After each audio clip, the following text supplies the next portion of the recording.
Hey guys, and welcome to today's video. So today's video is going to be my top 23 of 2023. And we have a top, a bottom, and 3 honorable mentions. So I'm going to go over my bottom picks for the year, then I'll do my 3 honorable mentions, and then my top 10. And I'm going to categorize them like I usually do every year, and then let you guys know which one won out of the categories. So let's go ahead and get into the video. Okay, so we're gonna start with my bottom picks of 2023, and these are definitely just fragrances that didn't work out for me. None of them were like the worst. If you guys have been watching my channel, you guys know that I don't believe in worst perfumes, because what might not work out for me might work out for you, and vice versa. There's always going to be someone who enjoys something and someone who's not going to enjoy something. So while these are my bottom picks, know that none of these are bad fragrances. I will mention what fragrances performed very poorly on me, but even then there are fragrances that I get to perform that don't perform on other people, and vice versa. So just keep that in mind. Perfume is super subjective. So I do have a top house and a bottom house. So let's go ahead and start with my bottom house, and that would have to be the House of Sillage. I enjoy House of Sillage. I have quite a few cupcakes in my collection, but this year it was disappointment after disappointment. With that said, this is totally on me. This was me blind buying and being disappointed. So I have had a lot of luck with the House of Sillage, and my luck finally ran out. So I love the Batman fragrance, Hot's Bijou. I really enjoy Chauvedo. I enjoy Mickey, the fragrance. That's probably one of my favorite tropical coconut fragrances in my entire collection. So there are 4 disappointments that I am going to talk about, and I'll explain what it is about each of these fragrances that just doesn't really work for me. So first up, we're gonna start with House of Sillage Minnie Mouse. Now, I already explained that I absolutely adore Mickey the fragrance. Minnie Mouse, I enjoy the deep dry down, but I do not like the first hour or so of this fragrance. The raspberry note, I think this one has raspberry. It's either raspberry, strawberry, but whatever the red fruit note is in this fragrance comes off very synthetic to my nose, and like nail, I always say nail polish, but I actually want to say nail varnish whenever I think of this scent, because to me that is the appropriate word when I think of Minnie Mouse the fragrance. I don't know what it is. I have let this fragrance sit. It's always the same. I have to layer this with another fruity fragrance, or I have to layer it with a Bath & Body Works fruity lotion, and that will mask the kind of nail varnish scent that I get, but it's still there. It's just not as strong. So I really cannot stand that note that I get, whatever it is that's playing on my skin that way. This is a fragrance that I know has worked out for a lot of people. This is just what my nose picks up and how it plays on my skin. The next 3 would have to be, I believe it's the Atelier collection, but we have Cream Chiffon, Sweet Dream, and Ice Hard Candy. Cream Chiffon and Sweet Dream, like Minnie Mouse, I enjoy like the dry down. There's just something in each of these fragrances that bother me. I think it is the heliotrope that's in Cream Chiffon. For this scent being so simple, it's just kind of a light, creamy, airy, citrusy, powdery scent, but I do believe it's the heliotrope that's just kind of suffocating this scent a little bit too much and making it too powdery, nutty, sweet. I don't know. I do spray this one light, and I do layer it with Sweet Dream. Sweet Dreams, I was just hoping for it to be a little bit more gummy bear fruity, and I didn't get that. It's more, there's no musk listed in this fragrance, but it's more musky, it's woody, it's got a sweetness, but it's not as fruity as I was hoping for. So none of these fragrances, especially the first 3, are bad.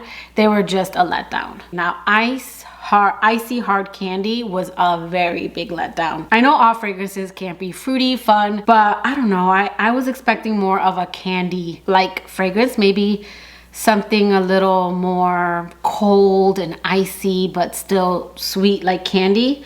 And Icy Hard Candy, if you saw my review, I compared this and said that if they made a Wednesday fragrance, it would be Icy Hard Candy, which I think is funny because the way I described it is the way the new bottle looks. This to me is that scene from Wednesday where you see Enid and Wednesday and the room is split, and you see that colorful side, that's Anid, which is the bottle, and then that dark gray side, that's Cold, and that's Wednesday, that's the juice. That is what this is, because that's where my mind goes. My mind always goes to something like that. Just cold and dark and spicy. It's a very cold scent. They got that part right. It's just not my kind of fragrance. It's one that I'll probably decant a good part of it and give it to my friend who I know will love this fragrance. So there are people who will enjoy this, but for me, it's the clove. The clove in this fragrance just doesn't do it for me. So this was probably, I would say, my top fragrance that just did not work out for me. Not my kind of fragrance. I should have known better because the notes speak for itself. So that's on me. But I would say that House of Sillage as a whole didn't work out for me this year, because in the past I have had quite a few blind buy successes. The next two are actually two that didn't work out for me. And we have Cherry Ambition by the Seven Virtues. I actually purchased a travel of this one. I'm going to talk about this one in more detail, but for me, this one didn't work out. It's not one that I'm going to be seeking out a larger bottle of. I do really enjoy the opening of this fragrance. It's kind of your warm, spicy saffron cherry fragrance, kind of like your Tom Ford Lost Cherry. But if you want a more clean version, this might be one you want to check out. That's what kind of interested me, is that it's a clean fragrance. But unfortunately, in the dry down, this one does come off a little like air freshener cleaner. I think someone said potpourri. It's been so long since I've had potpourri, but there is something kind of air freshener like in the dry down on my skin. So Cherry Ambition didn't work out for me, as well as Zara Vanilla Supreme. This is another one that can go in worst perfume houses, but not because of the fragrances, but just because Zara, their online sucks, their customer service sucks, and I always have issues when ordering online and receiving items and getting refunds. So not only are they poor with customer service, but I also didn't care for Vanilla Supreme. It was just a little too sickeningly sweet for me, but I think it would be a nice layering fragrance. I have enough of those, so this is one that I ended up gifting to someone else. I think if you enjoy vanillas, you might really enjoy this one, but if you watch any of my videos, you know I like grounding notes, and this one didn't have it. So this was another one that didn't work out for me. Okay, then next we have flankers that didn't need to happen, in my opinion. These are two flankers that, in my opinion, I prefer either the pillar or the original flanker. So one is a flanker to a flanker. So we'll start with that one, and that is L'Interdit Rouge Ultime. I prefer the original Rouge. I do hear people that prefer the lightness and the citrus, like the citrus freshness of the Ultime. To me, this one is, again, lighter. It doesn't perform as good as the original Rouge, and I just like the kind of warm, spicy vibe that I get from that one. I like that it's a little bit more vampy, but I still do enjoy this version. I have it. It's one that I think I will enjoy more for spring and summer, since Rouge is one that I reserve for fall and winter, but it's one that to me was very redundant and not enough of a difference that if I had tested it out in store, I would have picked up a larger bottle. My top pick for flankers that didn't need to happen was Good Fortune Elixir. I think I feel for Elixir the way most people feel for the original. It just did not need to happen. Now, I really enjoy the original. I do pick up on that herbal tonic fennel note very well, and I really enjoy it. So I do like the original, where I know that one did very badly in sales. I think it's always on sale. I'm sure that's a perfume that will disappear eventually. And to me, Elixir just is a incensey, smoky mess. Another one that if I had tested first, I wouldn't have bought the larger bottle. So Good Fortune Elixir is another one that it was a flanker I didn't need. Okay, and then for my last category, we have worst performing. So these are the perfumes that to me not only didn't perform well, meaning I couldn't get them to last very long on my clothes, but they also didn't last more than 2 hours. If a perfume lasts 4 or 5 hours, I'm okay with that. Also, if I can overspray it to get it to last longer, I'm okay with that as well. So the two worst performing perfumes of 2023 on my skin are Versace Dylan Purple I did really enjoy this fragrance. I did end up keeping the travel of it. And it's one that I just throw in my purse. If I forget a fragrance, I'll spray it, but it's one that after a couple of hours, I just don't smell it, and neither do the people around me. As well as Ariana Grande's Cloud Pink. Now, I do find a lot of these fragrances to be redundant, but as someone who has a large collection, I don't think that's fair for me to put that in the category, because that's bound to happen. I'm bound to come across a perfume that's redundant. I do find Cloud Pink to be super redundant, but I also understand that there are those slight changes in it where people prefer pink over the original. But for me, it was the performance. The performance on pink was horrible. I would overspray it. I'm already halfway through the bottle, and not only don't I smell it, but I've asked other people around me and they don't smell it either, because I know that fragrances, I can go nose blind to them. So I do try to ask people around me just to make sure. And Cloud Pink is one that just disappears on my skin. I don't know what it is. I know it works out for other people, but it didn't work out for me. Okay, next we have my 3 honorable mentions. So one of these was a love at first sniff. The other one was a strong like turned into a love. And these are limited editions, so that's why they're not in my top 10. And even though all perfumes can become discontinued, these are marketed as limited edition. First one up is my strong like turned into a love, and that is Valentino's Donna Born in Roma Pink. Now, when I sprayed this, I'm like, oh, this is just a nice designer fragrance. One that I really enjoyed, but it did smell a lot like other fragrances that I have. But the more and more I wore it, the more and more I would pick up on that mandarin that I love about this fragrance, and I enjoyed it not only on its own, but for layering. So this was another one that I wanted to mention. This was one that turned from a strong like to a love, but it is limited edition. And then next is the Wedding Collection by Kayali. This is said to be limited edition. I hope they make it permanent, because both of these fragrances are beautiful on their own and also beautiful layered together. You got Silk Santal, which is a beautiful kind of fruity floral.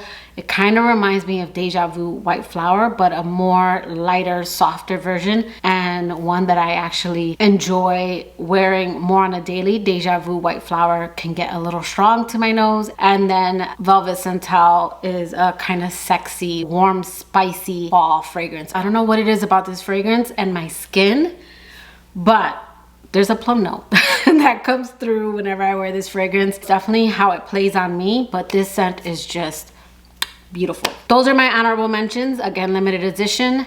So let's go ahead and get into my top 10. Okay, top 10 in no particular order, although there is a top of 2023, and this is categorized. Most of the time I usually have like a work scent or like a year-round scent, a fruity floral, a freshie, and a gourmand. I had to change it a little bit because this year I purchased less, even though I still purchased, but I didn't purchase my usual. So we're gonna start off with my fruity floral, because it's actually the only fruity floral. When picking my top 10, it needed to be a perfume that either I ran out and got a larger bottle after getting a travel, because I definitely started with travels more this year, or it was one that I instantly fell in love with.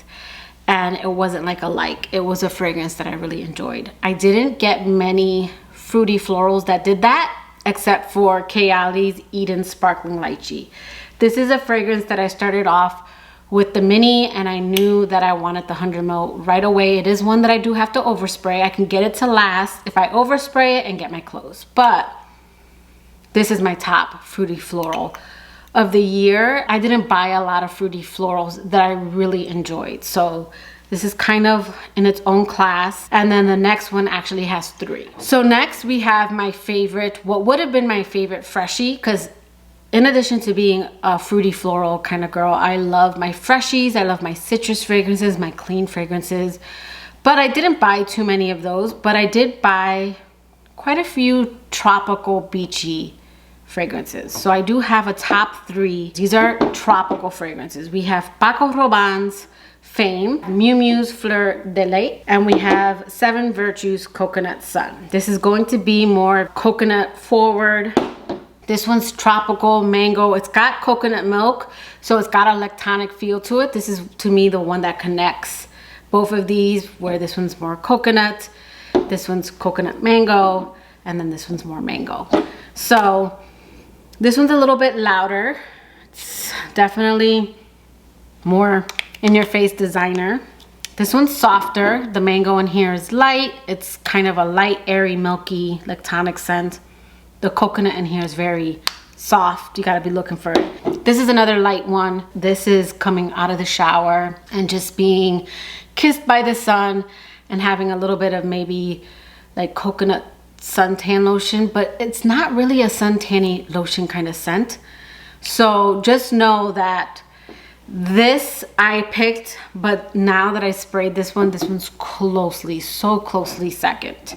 And this one's so, like these three are just beautiful, beachy, tropical. You got a little bit of everything with all three. But if you told me I can only keep one, it'd be this one, because I do like my more intimate, in your bubble kind of fragrances. I don't want to keep saying I'm learning. I've learned. I know already that I do prefer more in your bubble kind of fragrances, the kind of fragrance that when I walk by people, that's when they smell me, not that they could smell me from down the hall. So I do really enjoy this one because it's a coconut scent, but it's light and airy. It's not overly suntanny. It's more like maybe you put coconut oil, maybe like a dry oil, not a suntan oil, but like a dry oil to kind of moisturize your skin, that kind of oil. And it's right out of the shower. It's just a clean tropical scent. You smell clean, musky, and you got a hint of the summer on your skin. That is what Coconut Sun is to me, and that would be my top pick for my beach category. Okay, then next we have a new category, and that is top flanker. I purchased so many flankers this year that I wanted to have my top flankers. So I have Prada Paradoxe The Intense and Yves Saint Laurent's Libre L'Absolu Platine. And I have reviews on both. I have reviews on a lot of these, so I'll have them linked down below since I'm not really getting into details. But both of these to me are the more sophisticated flankers to the pillars. We have Intense. This one's slightly more citrus, not as sweet, and it's got a freshness and an earthiness that to me, well, the freshness is amped up in this one because of the citrus, but also this one has either moss or oak moss that kind of grounds the fragrance. Beautiful flanker. I love when flankers do this where they keep the DNA but they change it enough that it's almost the same but different, if that makes sense. And again, that's Prada Paradoxe Intense. And then we have Yves Saint Laurent's Libre L'Absolu Platine. This one to me, when I didn't think they could make Libre more sophisticated, they did with this fragrance. Where I thought Libre was a boss lady, this is your more sophisticated, classy boss. If I had to choose one, this was another hard one, it would go to this one. I like what they did with this, with the extra lavender. They added another kind, I believe it's white lavender. They also added aldehydes to this one, so it's a little bit more sophisticated, a little bit more grown up. Beautiful white floral. Anytime I wear any of the Libre fragrances, I always get a compliment. So my top flanker of the year goes to Libre by YSL. I'm not a gourmand girly, but I do enjoy gourmands during this time of year. And one of them I do believe is a gourmand, even though they don't really list it. The other one, it just has a gourmand touch. But in my gourmand slash maybe coffee section, I have here by Lattafa, Kamra Kahwa, and then Kayali's Cafe Oud from the Oudgasm collection. I did receive a mini of this one and it made me run out and buy a 50 ml.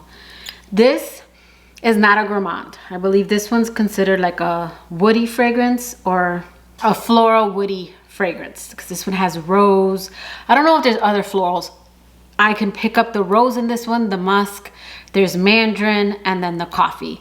What gives this one a slight gourmand touch is the coffee note because it's more of a cappuccino, or as I described it, a café con leche. It's more of a slightly sweet coffee, but it's very much off in the background. So this isn't a gourmand per se, but it is one that has that kind of slight gourmand touch that I enjoy. That's why I put it in this category. And then Kamra. This one to me is more of a gourmand. This one I believe still has the praline note. It has the coffee. The coffee in here though is not gourmand to my nose. The coffee in here is more of a dark roast, like an Arabic coffee. And this one still has a sweetness like the original, but it's not sugary sweet. It's just got this kind of sweet vanilla praline, I believe tonka bean combination with a slight hint of coffee. The coffee in here could be amped up a little bit, but still a gorgeous scent. But if you guys know me, you guys know that I prefer gourmand touches over overly gourmand fragrances. So this was another hard one, but it definitely goes to Kayali Oud Cafe just because I enjoy rose. Gives me the feeling of fall, but I can wear it in Florida fall. So neck and neck, both beautiful. And I would put this more in a coffee selection than a gourmand. I do believe this one's gourmand, but this one is not. All right, then last we have my top of 2023. And I have two very different fragrances. They don't smell alike. And that is Burberry Goddess and Valea by Parfums de Mali. I got a travel of this one, went through the travel, needed a large bottle immediately, and I tested this one in store and could not get it out of my mind. This one is a simple lavender vanilla, and this is a fresh, musky, citrusy, floral fragrance. Both are year-round fragrance. This one's, I would say, casual chic, while this one is sophisticated. This one evokes the color of white, and this one is just a great everyday wear that you could dress up or down. You could dress both of these up or down, but I do find this one to be slightly more elevated, sophisticated. Two different fragrances, and this was another one that was neck and neck. But if you told me that I could only keep one for 2023, it would have to go to Valea. This ended up being my birthday scent. This is, I get compliments on both of these, by the way. This one garnered me a ton of compliments on my birthday. This one when I went to work, when I've layered with this one, both different price points. We have a niche, we have a designer, and I think they are neck and neck. I think this one's overpriced, of course. I think this is $355, and I found it in Harrods with everything included. It was $280, but Dennis did put money towards this one. So this is my top of 2023. So as you can see from my top picks, my top house of 2023 was definitely Kayali, but my top pick perfume of 2023 was Valea by Parfums de Mali. So I hope you guys had a Merry Christmas. I hope you guys have an amazing new year. Let me know in the comments below, what are some of your picks closing out the year? I look forward to sharing more perfume videos with you guys in the new year, but that will do it for today's video. I hope you liked it. If you did, please give it a thumbs up, and I will catch you guys in the new year. Bye guys.